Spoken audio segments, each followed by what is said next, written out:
Hi, everyone. Welcome to Tru You podcast, a storytelling space for self discovery, where we use this safe and brave space to address racial trauma and healing for Black women through our own lived experiences.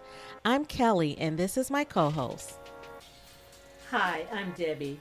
We're a mother daughter team having real conversations about real issues shared by and for Black women because we have something to say. We absolutely have something to say. Hi, everyone. We are officially in the holidays, and Christmas will be here before we know it. I'm definitely getting into the holiday spirit. I was getting there last month, but I'm definitely there now. I guess we really don't have a choice because it's coming, whether you want it or not. So, how are you feeling, Ma? I am doing really well. I'm excited too about Christmas. I love the Advent season and just the sharing of the Advent, reading and lighting of the candles. And it's been so special at our church. So I really enjoy that. So, yeah, I'm excited about the season and I'm looking forward um, just to all that God has for us, spending time with family. Yes, yes. And I'm so excited about our special guest today because she's very special to me. She's been a mentor and has guided me in so many ways, and I absolutely love her like family. I'm welcoming Lena. Hi, Lena. How are you feeling today?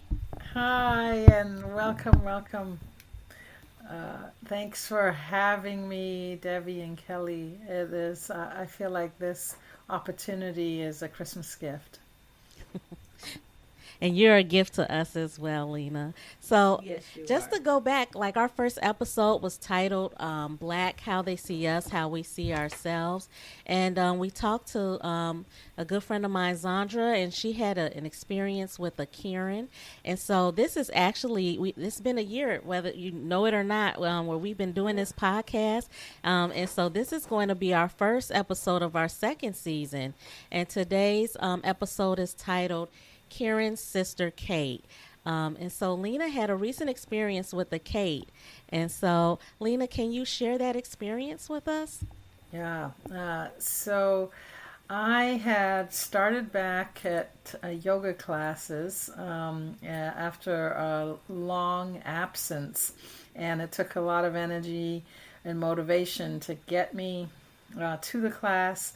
It was 7:30 in the morning, and I had my gear, my clothes, my mat, and I was using a lot of willpower to commit to this class. And as I walked in, the staff person looked over at me and said, "Are you here for this class? You're going to need a different mat." And I instantly got angry and didn't even listen to what else she said after that moment. My mind was filled with feelings of I don't belong. I had a scarf on, old sweats. I felt judged. I wondered about the place. I wondered about her. And in that moment, I wasn't at the yoga studio. I was really thinking about past harms, harms of other friends, and her question made me so angry. I wasn't even listening to what she said.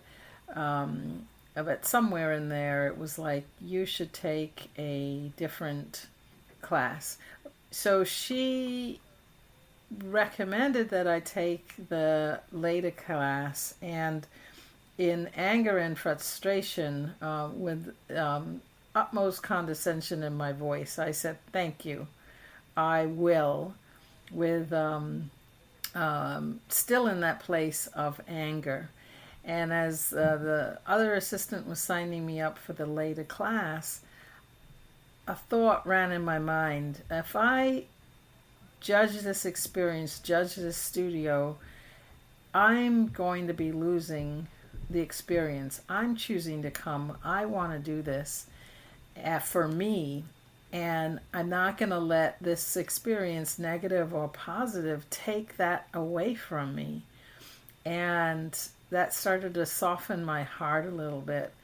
I had a moment to realize just how angry I was. And keep in mind, I didn't even hear what she was saying because I was so angry. Um, she knew and I knew that this was a racial tension. My attitude towards her, she felt judged, and I was judging her. Um, I started to think about that moment and the thoughts in my mind, and I left the yoga studio. I came back a couple hours later and recognized that I was judging her based on her race. Right? Being in a white studio, being a white blonde woman, I was judging her. I didn't even really listen to what she had to say. And that softened my heart. I realized that I wanted this for me, regardless of the context. And what she was actually saying was this other class may be better for you based on what I had told her I wanted. And I felt good about that in the moment. She was actually the teacher of the other class. But that wasn't enough for the healing.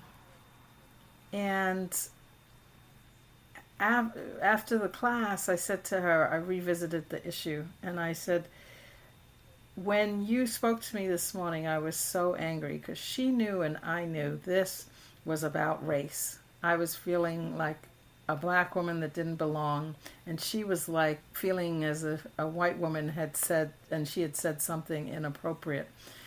And I talked to her openly and honestly and said, when you spoke to me this morning, I was upset and I was judging you, and my mind wasn't open, but my heart was. And I want to thank you for taking the time to guide me to take the second class, to not escalate things. I apologize. And that was so important because we have these racial incidents all the time, whether it's the person attacking us or us judging the person. And I know to be whole, and what I needed for myself was to be truthful. It wasn't going to be good enough to just ignore that incident and pretend like it didn't happen, which we do. I was in the wrong, and I needed to be the bigger woman and apologize. And when I did, we hugged, we cried, and I see her every week now. Wow. That's great, Lena. Thanks for sharing that. And that is, you don't hear that story, and so I'm happy that you shared that um, experience where you recognized what it was and you confronted it and was able to express how you felt in that moment. Have you ever experienced an encountered a Kate? You know, I have, and it was because of a Sankofa journey that I went on with our church. And Sankofa journey, most of you know that it means looking back to go forward with the bird. And what you do is you take a journey on a bus, 3 day journey on a bus, down to the south, and you watch videos and you experience all of these hard areas like uh, was it the 16th Street Baptist Church where the little girls were killed in the fire, and the Civil Rights Museum, all of those things you go through, and you have a white person with you. You're partnered together with this person. And I had done it once before, and it did not go well. I had said I wouldn't do it again because I felt as though the person was just checking a box, that they really didn't care about what we went through as black people in that experience. And the goal was for them to feel, to spend time with us, talking to us about how we were feeling. And you give of yourself in that time, in that moment, sharing with them. And there were times when you don't get the caring. Well, the second time I went on a Sankofa journey, I was paired with a young lady who was so genuine, so caring. She really wanted to learn about my experience, how I was feeling about what happened with the little girls that were killed in the fire at the 16th Street Baptist Church. We went on Beale Street. We went a lot of places. We spent a lot of time with one another. 3 days on a bus is a hard ride, believe me. That is not fun. And you get to sleep in a hotel one night. So you got most of the time on the bus and you are tired and you've got this person asking you all these questions and then you're watching these movies on the bus as well. And so it's kind of breaking you down. And so I was in a moment where I felt as though this young lady, the second time, she truly heard me. And we stayed connected for the last 12 years. We still talk. I visited her home in Washington, and we stay connected. And so it was a situation that I thought I was going to deal with another Karen, but I didn't. I had a Katie, and I'm so grateful for that because she heard me. She calls me, and she's always caring. Anything that happens in our community, she'll call me and say, "That's not near you, is it? Are you okay?" And it was one of those incidences that it was in that moment that I felt cared for. That she was not a Karen, she was truly a Kate, and I appreciate our relationship. We stay in touch, and yeah, that was my Kate story. That's beautiful. I can't really say, and this was really hard for me to kind of think of. Do I have a Kate story? And I don't necessarily have a Kate story, but I have a story where I talked about this before in a previous episode for Unapologetically Black was the episode where I talked about going for an interview, and because my maiden name is Irish, one of the individuals I was interviewing with had said, "Oh, I thought you were a nice Irish girl." And so she had a bias towards me, towards my name. And then at that instance, I had a bias towards her. But I ended up getting the job and we ended up working together. And I always, since that experience, I was kind of standoffish with her, like really short answers, really, no, low tolerance for her. But she ended up being a really nice lady. And I judged her just how she misjudged me. And so in that instance, in that sense, it was kind of where I misinterpreted like her intentions, maybe. But and then from that experience, I built up like a wall. So it took a while for that to kind of come down, but she actually was a really nice lady at the end of the day. So that was my experience. Not quite a Kate, but somewhere in between, I would say. But yeah, that was my experience. But I know after that experience, you have to process that, and I know like you being so angry, Lena, and Ma, you having your feelings about um, going into the Sankofa and having like these, like, I don't want to do this. Here we go again with me educating white women on a black experience. But Lena, I want to ask you, like, what was your reflection after this experience, and what did you do? I know you said you spoke to this young woman afterwards and explained, but like, what did you do as far as internally after you went home? Like, how did you reflect from that experience?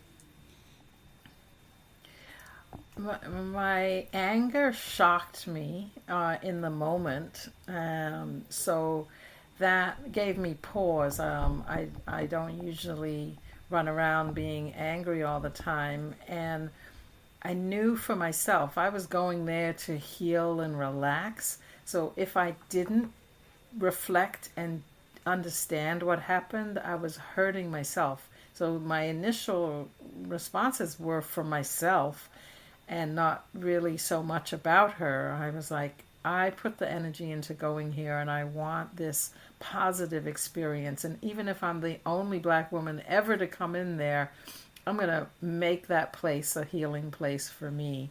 And as I started to then just pause and reflect, like, what just happened there? Then I realized I don't even know what she said. I was all in my head. So then it wasn't, there wasn't, I could see that I was judging because, well, what did she say? I you know, I had to really be honest with myself. That was my reflection. And then I knew that I wanted to come to this place, and I would, that would be a barrier between me and the place if I just ignored it. So my reflection was, what do I need to do to heal? And as we study, Kelly, authentic communication. It didn't matter how she took it. Well, she could have. She did say, "Oh, you came back," expecting me not to, but I pushed the envelope after class, and I wanted to get out of just thinking silently and taking action, because I could have just thought, "Oh, that was bad of me," or that was a judgment, and never say anything. And I knew that I had to change the dynamic by taking honest action. And I encourage others to do that too, because it's easy to judge someone and then assume that you're right. And in this case, I was in the wrong. And we need to be honest about that. If we want to find Karens and people who are going to lash out in racism, there's plenty of those people. But the world also has Kates, and we don't hear this story. So that was a big part of the reflection. Well, thanks, Lena. You make some great points there, and it causes me to ask, which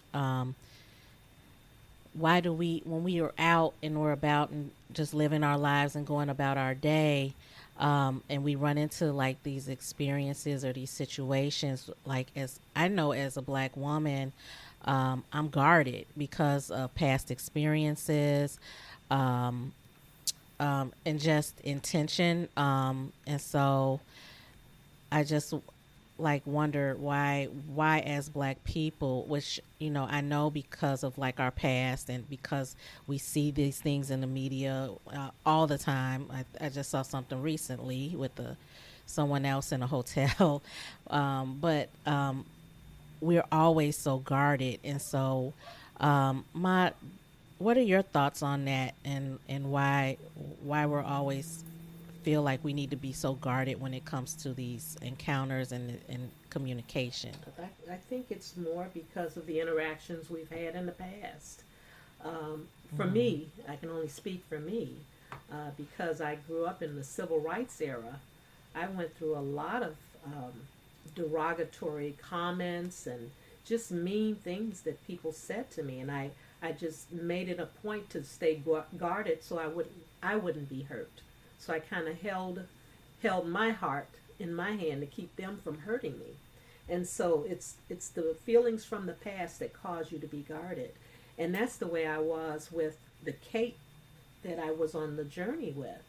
I was like that with her at first because of the previous Karens that I had gone on those Sankofa journeys with.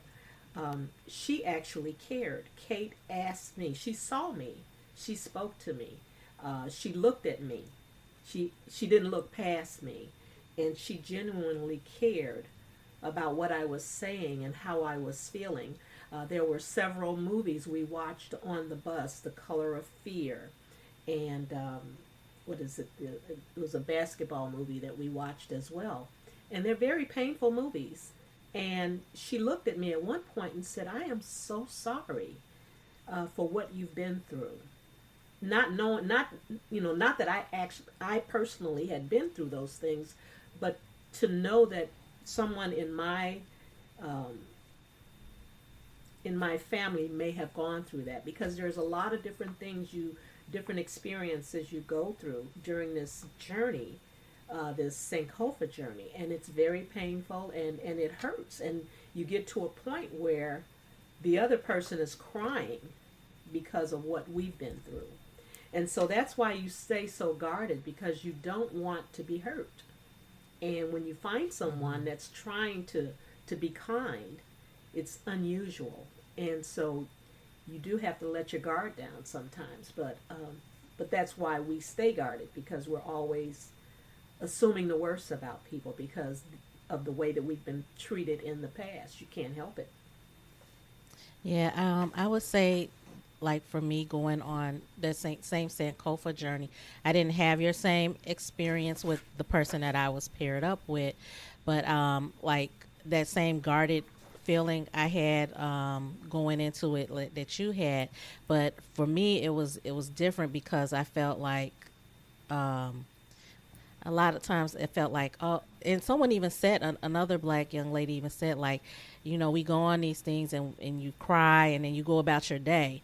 And so I think a lot of times, like, we're still guarded, like, we don't need your tears, we don't need, we don't need to hear your sorries, but we do want you to understand. And I think that's part of that guardedness as well. And so, like, you were able to look past that and find a real friend, whereas, like, me on the other hand, I didn't get that connection with my person, and so that was a different experience, but it was a real experience for me, because I got to learn more about my history, but that's a different story. Lena, do you have any thoughts on why you felt guarded and going into that class, and just in general, feeling guarded when being approached by white women? I definitely felt guarded in that moment because my girlfriend had had a negative experience at a yoga studio the week before, and that was in my mind, a very hurtful experience. And so that was in my heart, that was on my mind when I walked in. But I was able to catch myself. We feel guarded, and I think this experience is teaching me how to let that go. I have the choice. She could have had poor intentions. I could choose not to go there. I could choose to confront it. I could choose to call a manager. I could make a big deal about it. I don't have to be victim to abuse. So this ended up being me in the wrong. But if I wasn't, I felt I recognized that I have a choice. I could go to other studios, and I could really call people out on stuff. So that least part of feeling guarded is a burden for me, an emotional burden, and I didn't want to carry that. I was going here um, to get to feel healthier and relax. So I certainly didn't want this environment to be one that was where I was uneasy. And as I prepared for this session with you all, it was this moment, it was this yoga studio, it was this white woman, but it was the countless other experience of being not belonging, not wanted, being told and non-verbally, verbally that you're not wanted to hear. Like Debbie is saying, there's another studio that does a different kind of exercise, and I had gone there. It's in a different neighborhood, and then as a new person in that first setting, they were clearly judging me and making me feel not wanted in that studio. When you come for a studio in the first time, you don't know the moves. There was no welcoming of new people, and there was nonverbal assaults really from a group of white women. So I think the guard, like Debbie is saying, comes from past experiences, and I had to allow for a new experience. Yeah, thank you, Lena, um, for sharing that as well. I can agree with that, being open and allowing yourself, and that's hard. Let me just say, to open that space of of a new experience, because you don't know what that's going to be, but you being willing to step into that says something. And so I know, like this podcast, we've always touch on like trauma and racial trauma, and but we also talk about the healing. And so, Lena, I want to ask, what's something that you feel as a Black community that we could focus on for healing when faced with these encounters and interactions? And I know you said like stepping out into like new experiences, but is there like anything else that you can share? There's several things, and one thing is to journal, pause and journal, to unpack. Because this story could have been so different if I didn't stop and reflect and ask myself, what was I bringing into that encounter? And I could not tell you what she said because I was so angry I wasn't even listening. I was already in judgment. And if we journal, we can allow ourselves to process our emotions than be victim to them. And those are good or bad. I feel like just equally, if it were a negative, condescending experience where she was judging me, I would want to bring it up to her about her negativity, bring it up to the studio and do something about it and take my power back. And that would also need to come from a place of processing. So, for the audience, find a way, whether it's writing, journaling, to reflect on your experiences and your emotions so that you're not a victim to them. I'm so glad you said that, Lena. I like the idea of journaling because that's how you process. You get through that, and that's one thing I do. I in order to get past some anger or something that I feel I've been treated wrongly, I sit down and I journal. I'll read some scripture first. I'll look for scripture, and then I'll journal that scripture, and that helps me to process what I've been through. The healing, that's my healing, but I think we all, we come from a place where we have to find our own type of healing. And I think once we find that, we know what that is, um, it's going to be so much easier for all of us. And I think starting off with a journaling or just a prayer or a chant, um, that helps with racial healing. I know I needed that when one of my first encounters on the Sankofa journey, I needed a healing. And I'm just grateful that I've always journaled, and so I was able to get through it by journaling as well.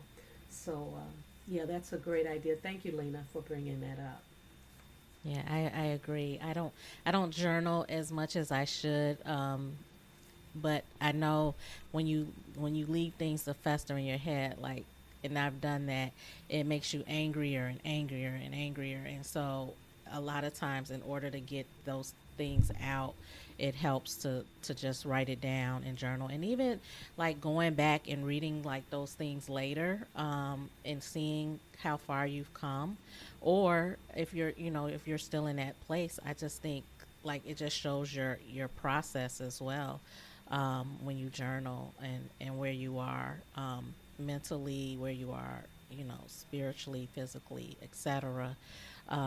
Just documenting those things, is definitely, um, a healing practice that people can do, to move forward once they to get past like these traumatic experiences, and also to just to choose something different. And that's what Lena did. She chose something different. Like, she could have gone one route, and she chose to to go back.